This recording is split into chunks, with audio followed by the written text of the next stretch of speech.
Você sabia que o tecido adiposo ele possui muito mais características do que a gente pensa? É sobre isso que a gente vai falar nessa aula. A gente vai conversar um pouquinho sobre as adipocinas. As adipocinas são como se fossem hormônios ou substâncias secretadas pelo tecido adiposo e que possuem muitas funções no nosso corpo, tá?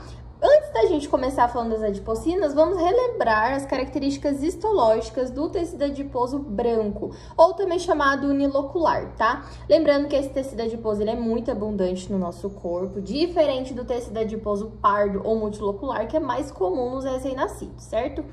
Esse tecido adiposo, a gente tem que lembrar que ele vai ter células adiposas imersas no tecido conjuntivo laxo, ó. Aqui nesse cantinho, a gente consegue observar o tecido conjuntivo laxo e aqui as células adiposas, ó. A gente tem várias células adiposas num tecido conjuntivo laxo, então a gente forma o tecido adiposo branco unilocular. Esse tecido adiposo, a gente tem, ó, só uma única gota lipídica, por isso que ele é chamado de unilocular. Então, a gente tem uma grande gota lipídica dentro desse citoplasma que empurra o núcleo para a periferia. Olha só onde fica o núcleo, bem no cantinho da célula, tá? Gente, eu acho que o tecido adiposo é uma das lâminas, assim, mais fáceis da gente observar, né? Se a gente for comparar com os outros tipos de tecido. Então, vamos lá. A gente tem as adipocinas, que são substâncias secretadas pelo tecido adiposo, tá? Essas substâncias vão ter várias funções no corpo, agem em vários locais, e a gente vai estar conversando sobre algumas delas mais especificamente ao longo desse vídeo. Acho que todo mundo já viu essa imagem, que é muito característica, acho que tá em todos os livros que falam de tecido adiposo, tá? Então, aqui a gente tem essa imagem que tem algumas substâncias que são secretadas pelo tecido adiposo. Não vou ler essas substâncias para vocês, porque a gente vai estar conversando sobre isso ao longo dessa aula. A primeira que eu queria falar, pessoal, é a resistina. A resistina, ela é uma substância secretada pelo tecido adiposo branco e que ela não é, assim, muito boa para nós. Por quê? Porque a resistina, ela acaba aumentando a resistência do corpo à insulina. O que isso significa, gente? Basicamente, a gente tem as células e a gente tem os receptores da célula, certo? A insulina é um hormônio secretado pelo pâncreas. Vocês vão estudar também mais pra frente sobre insulina, glicemia, diabetes, etc. Então, a insulina é um hormônio secretado pelo pâncreas. Para essa insulina agir na célula, ela tem que se encaixar no receptor. Então, vamos fingir aqui que esse triângulo aqui é a insulina, tá? Então, a insulina se encaixa no receptor da célula, a célula entende que a insulina está encaixada ali e abre uma portinha para a glicose, ou seja, o açúcar no sangue, entrar para dentro da célula, tá? Então, no caso aqui, a gente tem um receptor, a insulina se encaixou, ela vai abrir uma portinha bem aqui e a glicemia, né, no caso a glicose, vai pegar e entrar para dentro da célula, tá? Essa glicose, quando ela entra para dentro da célula, ela vai ser utilizada como fonte de energia e tudo mais por essa célula, certo? Esse processo, ele precisa acontecer. Se ele não acontece, a glicose não entra para dentro da célula, a glicose acaba ficando na corrente sanguínea e a glicose aumentada na corrente sanguínea gera o que a gente conhece como diabetes, tá? Então, a resistina, o que ela faz? Ela aumenta a resistência do nosso corpo à insulina. O que isso significa?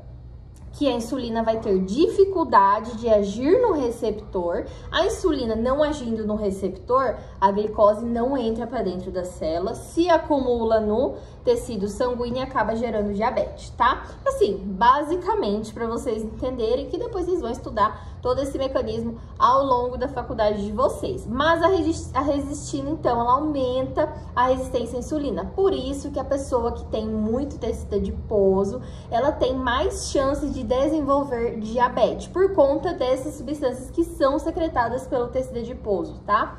A gente tem também a visfatina, tá? A visfatina, ela é secretada pelo tecido adiposo visceral, que é aquele tecido adiposo que tá lá ao redor das vísceras, envolvendo as vísceras, e a gente também usa esse tecido adiposo pra gente calcular o índice de massa corporal da pessoa, né? Que é aquele famoso IMC, pra gente saber se a pessoa tá obesa, se não tá, se tá sobrepeso, como é que tá isso, certo?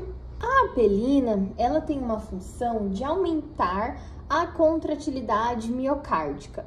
Não é nem assim uma função, é mais um efeito, tá? Daí vocês podem me dizer, então o efeito é bom, vai aumentar a contratilidade do coração, vai aumentar o bombeamento cardíaco, vai mandar mais sangue para a circulação.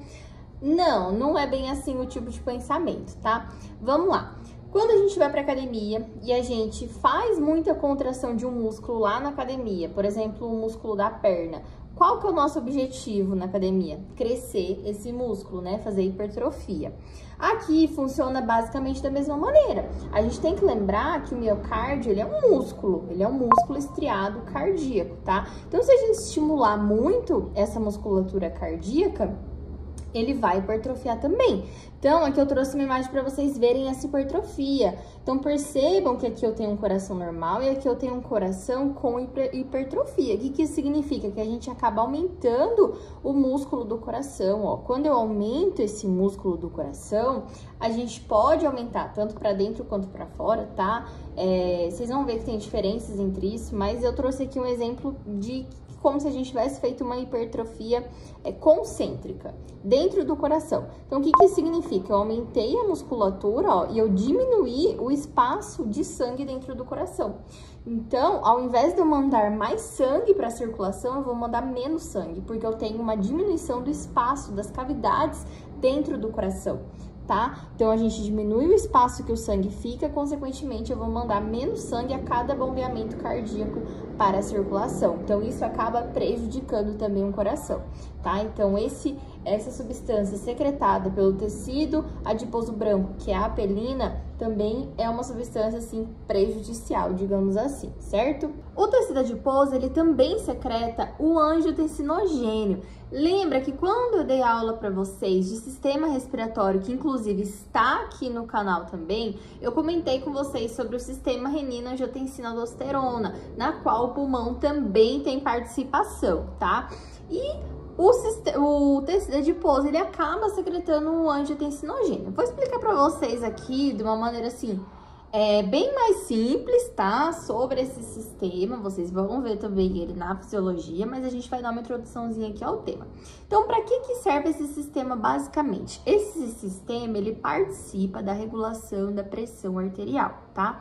Basicamente, ele funciona aumentando a pressão arterial. Ele tem algumas outras funções, mas a principal é essa. O que acontece, pessoal? O angiotensinogênio, ele é uma substância que ele vai ser secretada pelo fígado, tá? Então, o fígado e o tecido adiposo secretam o angiotensinogênio, que é uma molécula aí. Então, eles secretam e jogam essa molécula aí na circulação.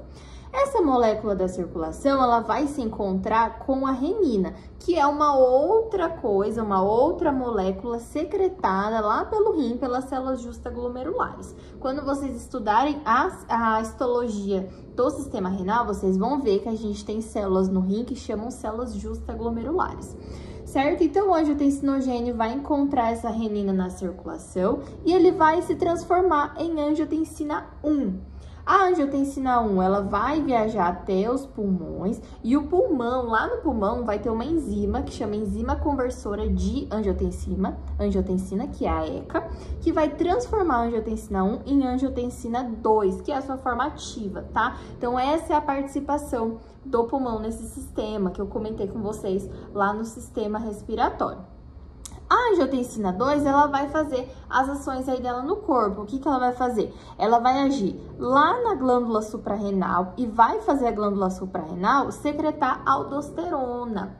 A aldosterona, ela vai fazer o quê? Ela vai aumentar a reabsorção lá no rim de sódio e água. Então, se eu pegar mais sódio, se eu pegar mais água, eu vou ter mais volume dentro do meu sangue, consequentemente a pressão vai aumentar, tá? Além disso, ela também age nos vasos sanguíneos, causando vasoconstrição. Então, além de eu ter mais volume dentro do meu vaso, eu também vou apertar ele, né? A gente vai fazer vasoconstrição, isso também vai aumentar a pressão. Então, é assim que esse sistema funciona, aumentando a pressão. E o tecido adiposo, ele também participa desse sistema. O que que a gente pode pensar então?